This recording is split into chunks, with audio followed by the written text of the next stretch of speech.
L'arrêt du développement de l'émulateur Yuzu a donné naissance à plusieurs alternatives, comme l'émulateur Ryubing, Citron, Sudachi et l'émulateur Eden qui est sorti tout récemment. Mais nous, on va se concentrer sur Sudachi, qui est la suite directe de Yuzu. Sudachi est dispo sur 3 systèmes d'exploitation: Windows, macOS, Linux et Android. Mais nous, on va se concentrer sur la version pour Windows. Dans ce tutoriel, je vais vous montrer comment installer l'émulateur, le configurer et lancer vos jeux. Pour pouvoir profiter d'une bonne expérience de jeu, vous aurez besoin d'une carte graphique compatible avec le Vulkan 1.1 et l'OpenGL 4.5, ainsi qu'un système d'exploitation. Passons maintenant à l'installation de l'émulateur. Avant de commencer le téléchargement de l'émulateur, je vous donne rendez-vous dans le premier lien en description pour aller installer le Visual C++. Une fois le téléchargement terminé, vous lancez le setup, donc c'est un setup assez classique. Une fois l'installation du Visual C++ terminée, je vous donne rendez-vous dans le deuxième lien en description pour aller installer l'émulateur. Une fois que vous arrivez sur le site, vous descendez en bas et vous sélectionnez bien la version pour Windows et vous patientez que le téléchargement se termine. Une fois le téléchargement terminé, je vous donne rendez-vous dans le troisième lien en description pour aller installer le Protcade. Donc une fois que vous arrivez sur le site, vous descendez en bas et vous sélectionnez la version 19.01 car les dernières versions sont pas très stables. Une fois le téléchargement du Protcade est terminé, je vous donne rendez-vous dans le dernier lien en description pour aller installer le firmware. Une fois que vous arrivez sur le site, vous descendez en bas et vous sélectionnez la version 19.01 et vous cliquez sur Download.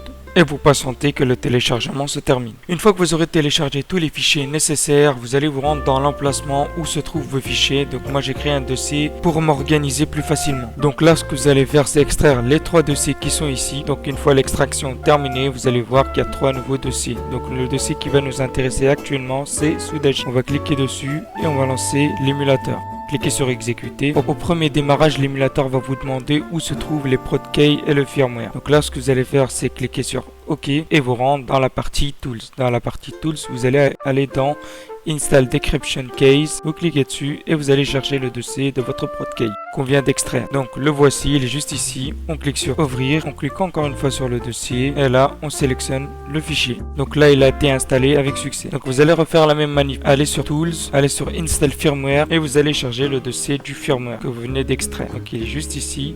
On clique sur sélectionner un dossier et là le firmware s'installe. Passons maintenant à la configuration de l'émulateur. Pour configurer l'émulateur, rendez-vous dans l'onglet émulation, configure. Dans l'onglet général, il n'y a rien à modifier. Dans la partie Hotkeys, vous pouvez modifier les raccourcis clavier. Dans la partie UI, vous pouvez modifier la langue de l'émulateur, mais actuellement il n'y a que l'anglais. Vous pouvez aussi modifier le thème de l'émulateur. Dans la partie Game List, vous pouvez modifier tout ce qui est détail des jeux. Par exemple, vous pouvez cocher toutes ces cases ici pour vous montrer combien de temps vous avez joué, quel est le type de fichier de votre jeu, que le jeu est compatible avec l'émulateur. Dans la partie Game Icon, vous pouvez changer la taille des icônes de votre jeu. Vous pouvez les agrandir et le rétrécir. Dans la partie Screenshot, vous pouvez choisir l'endroit dans lequel vous stockerez vos photos en jeu. Dans la partie résolution, vous pouvez laisser ça en auto. Donc vous pouvez très bien augmenter la résolution de votre screenshot. Dans la partie web, vous avez aussi la possibilité d'activer la présence de l'émulateur sur Discord en appuyant sur cette case. Dans la partie debug, il n'y a rien à modifier. Dans l'onglet système, vous pourrez modifier la langue, la région, ainsi que la time zone, donc choisir l'heure de votre région. Donc pour ma part, je mettrai ça en auto. Et vous pouvez aussi modifier votre nom d'utilisateur. Dans la partie core, vous pouvez augmenter le nombre de VRAM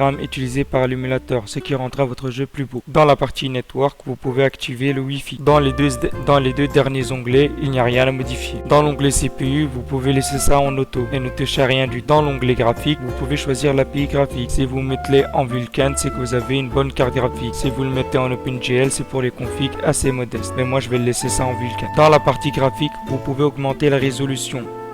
Une résolution plus élevée rendra votre jeu plus beau mais pourrait nuire à la fluidité. Vous pouvez modifier l'anti-aliasing et mettre ça en SMAA, ce qui rendra votre jeu plus lisse et plus beau. Dans la partie Advanced, vous pouvez modifier l'accuracy level et mettre ça en extrême, comme ça votre jeu sera plus beau. Ainsi que mettre les autres paramètres en ultra et en x16 si vous avez un PC puissant. Dans la méthode de compression, vous mettez ça en incompressé, comme ça vous avez une meilleure qualité. En ce qui concerne les autres paramètres, je vous conseille de ne pas trop y toucher si vous n'avez pas un PC assez puissant. pour ma part j'ai un bon PC, donc je vais activer certains paramètres. Une fois la partie Advanced terminée, donc là, dans l'onglet audio, vous pouvez modifier les paramètres audio si vous rencontrez un problème pendant votre gameplay. Dans l'onglet contrôle, vous pourrez mapper vos touches et connecter votre manette ainsi que utiliser votre clavier. Bien sûr, le clavier reste un choix pour ceux qui préfèrent le clavier. Donc moi, je vais brancher ma propre manette. Une fois la configuration terminée, vous allez cliquer sur OK. Donc là, ce que vous allez faire, c'est ajouter votre dossier dans lequel contiendra vos jeux. Donc là, vous allez double-cliquer au milieu et là, vous allez chercher votre dossier. Donc voilà, vous cliquez sur sélectionner un dossier.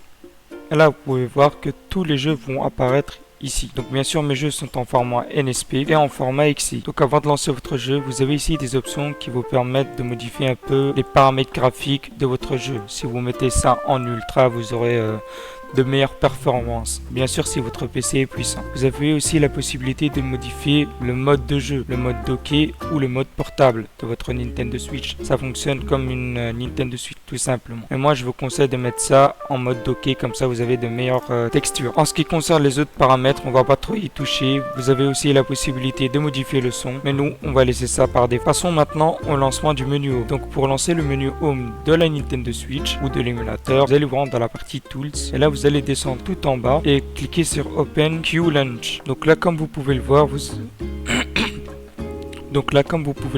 le menu de la Nintendo Switch s'est lancé dans l'émulateur. Là, ce que vous allez faire, c'est prendre votre contrôleur ou votre clavier et appuyer sur la touche A. Donc là, comme vous pouvez le voir, vous avez plein de jeux. Donc ça dépend de ce que vous ajoutez comme jeu. Donc moi, j'ai plein de jeux ici. Donc là, comme vous pouvez le voir, le menu fonctionne sans aucun problème. Donc pour ce test, nous allons lancer Mario Kart 8. Là, on va sélectionner notre Mi. Donc, vous avez aussi la possibilité de créer un Mi. Donc, je vais vous montrer ça après le gameplay.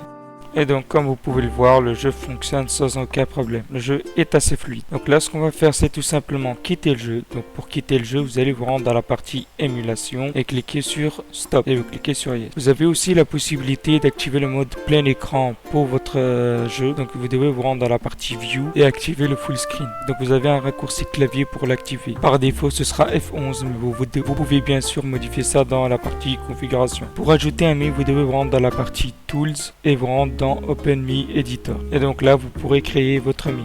Donc une fois la création des Mi terminée, vous cliquez sur J'ai terminé. Donc là, vous pouvez tout simplement fermer l'éditeur Mi et cliquer sur Stop. Si vous rencontrez un problème pendant le lancement du menu Home ou de l'éditeur Mi ou d'autres applications ici, je vous conseille de mettre votre émulateur en OpenGL si votre PC n'est pas assez puissant. Donc moi j'ai fait ça pour éviter d'avoir des problèmes en jeu ou pendant le lancement de l'éditeur Mi et du menu Home. Donc là on se retrouve à la fin de la vidéo. C'était Anas, ciao.